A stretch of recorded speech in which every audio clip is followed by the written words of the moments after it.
19-year-old Kenneka Jenkins was found dead in a walk-in freezer at the Crowne Plaza Chicago O'Hare Hotel in Rosemont, Illinois, in 2017 after attending a party there. While the official cause of death was ruled an accident, many questions remain unanswered, leaving to speculation about foul play, a potential cover-up, and conspiracy theories. It's also a very disturbing and horrific way to die. Let's get spooky.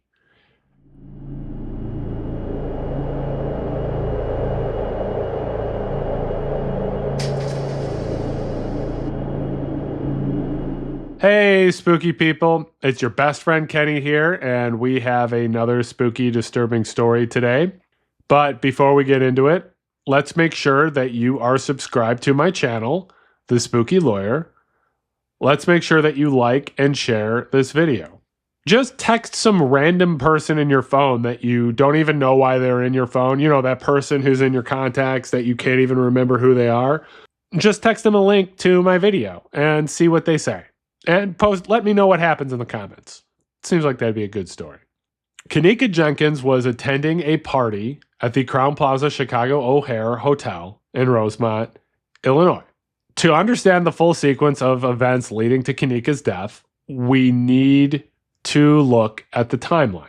On September 8th at 11:30 p.m., Kenneka Jenkins left her home in Chicago to attend a party at the Crowne Plaza Hotel. On September 9th at 1:13 a.m., Jenkins arrived at the hotel. On September 9th at 3:30 a.m., Jenkins' friends realized she was missing. Around 4 a.m. that morning, Jenkins' friends contacted her mother, Teresa Martin. Martin arrived at the hotel and began searching for her daughter. At 10 p.m., police reviewed surveillance footage and spotted Jenkins stumbling through the hotel. And at 12:25 a.m. on September 10th, a hotel employee found Jenkins' body in the walk-in freezer. If that timeline sounds strange and suspect, good. You're right. It does.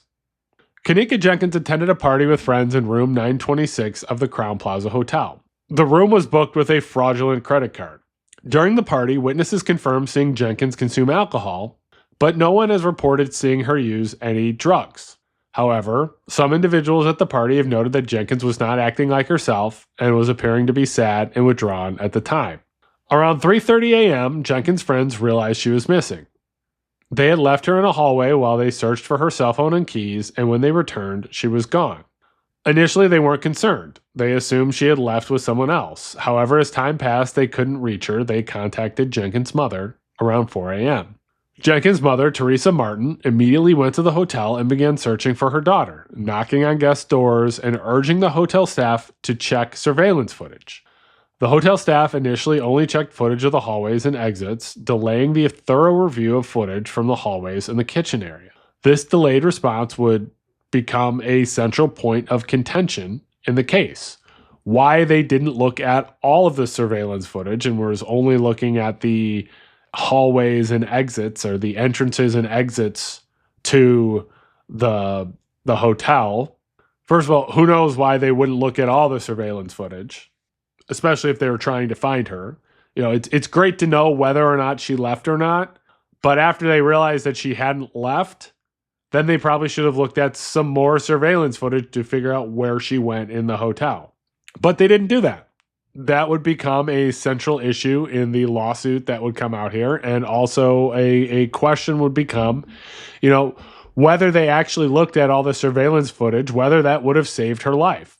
And it's possible. At 12:25 a.m. on September 10th, a hotel employee found Jenkins's body in a walk-in freezer located in an unused kitchen area on the first floor of the hotel. The freezer was on and working, despite being in a part of an empty kitchen. Jenkins' body was found by a hotel worker laying face down on her side with one shoe off. There were no signs of trauma on her body except for a small cut on her foot. There was a motion-activated camera in the kitchen, which could have potentially captured Jenkins' movements. However, it had not been turned on and had not been turned on for weeks prior to her body being discovered. which also raised further questions about this hotel's security measures. The Rosemont police launched an investigation into Jenkins' death, and they interviewed 44 people, including 30 who were at the party. They also reviewed 36 hours of surveillance footage from the hotel, and in that review, they found footage of Jenkins stumbling through the hotel hallways, appearing disoriented. There's no footage that directly shows her entering the freezer, but the final footage of her captures her arriving at the kitchen and rounding a corner towards the freezer, with the freezer door itself out of sight of the camera. On October 6, 2017, the Cook County Medical Examiner's Office ruled Jenkins' death an accident caused by hypothermia. Toxicology reports revealed alcohol and topiramate, an epilepsy and migraine medication, in her system. Jenkins' family has stated that she was not prescribed topiramate. The Medical Examiner's Office conducted a comprehensive toxicology test to rule out the presence of any other type of drugs that could have been slipped in her system, but none were found. The medical examiner concluded that the combination of alcohol and topiramate, along with the cold exposure, hastened the onset of hypothermia and led to her death. The autopsy also found no evidence of an altercation with someone else before her death, and no evidence of trauma due to abuse. It's important to note that despite the initial police statement that there was no foul play suspected, when they made that statement, their investigation was not complete.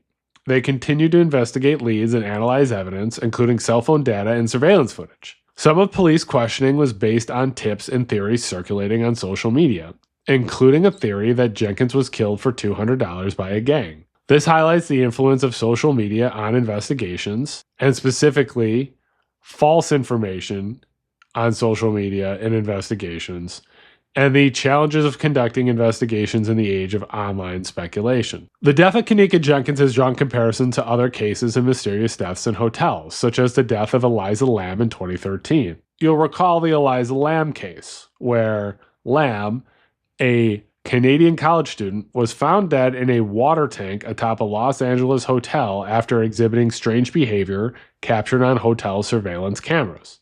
Both cases involve young women found dead in unusual locations within hotels and have sparked public intrigue and speculation about the circumstances surrounding their deaths. The police investigation into Jenkins' death also sought to identify and locate two individuals who had rented the hotel room where the party took place.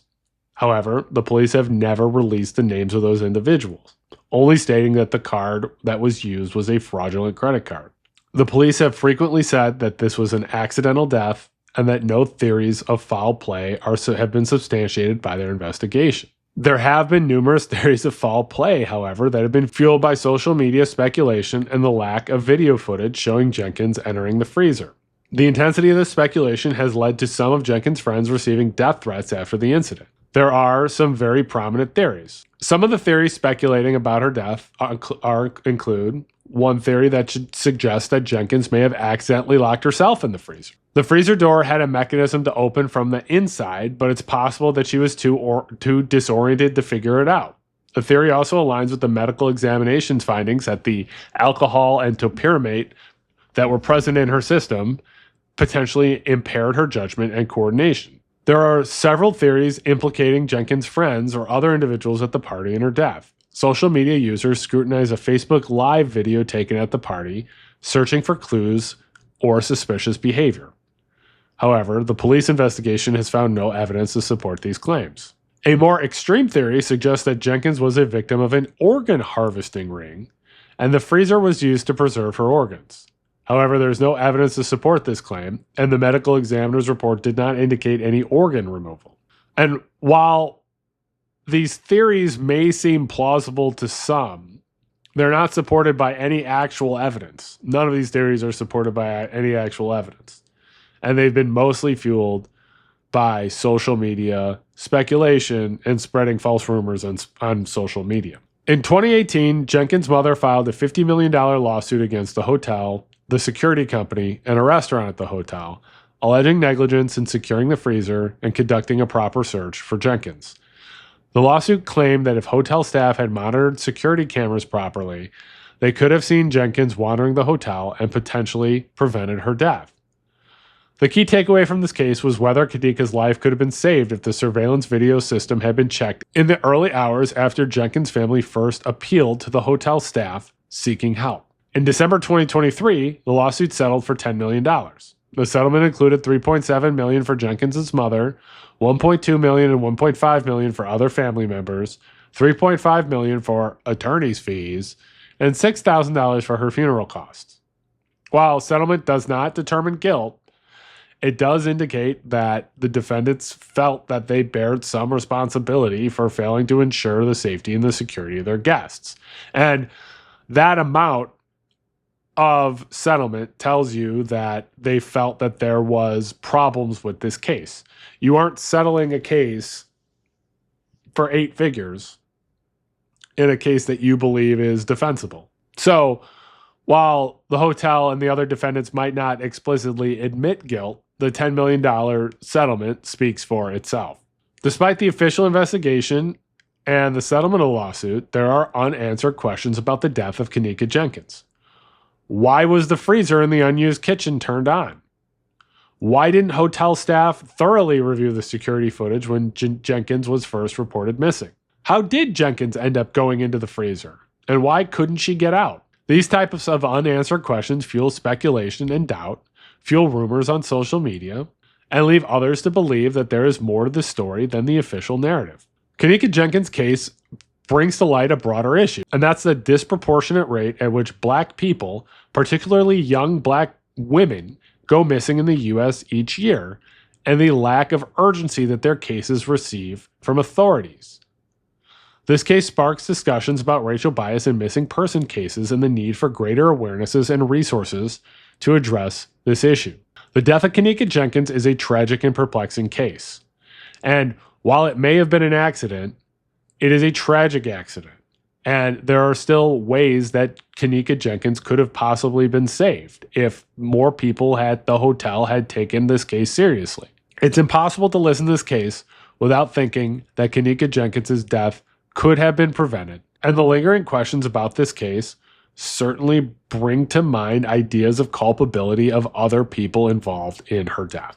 Make sure that you're subscribed to my channel, The Spooky Lawyer. Make sure that you like and share this video for me, please. Follow me on Blue Sky and TikTok. My username is akbrews. Follow me on Twitter. My username is akbrews there as well. If there is a spooky or disturbing story you would like me to cover, please send me an email. My email address is thespookylawyer@gmail.com. In the YouTube toolbar, there is a super thanks button where you can click it and make a donation to the channel if you would like. Any donations to the channel will support the channel, will support making exciting videos going forward.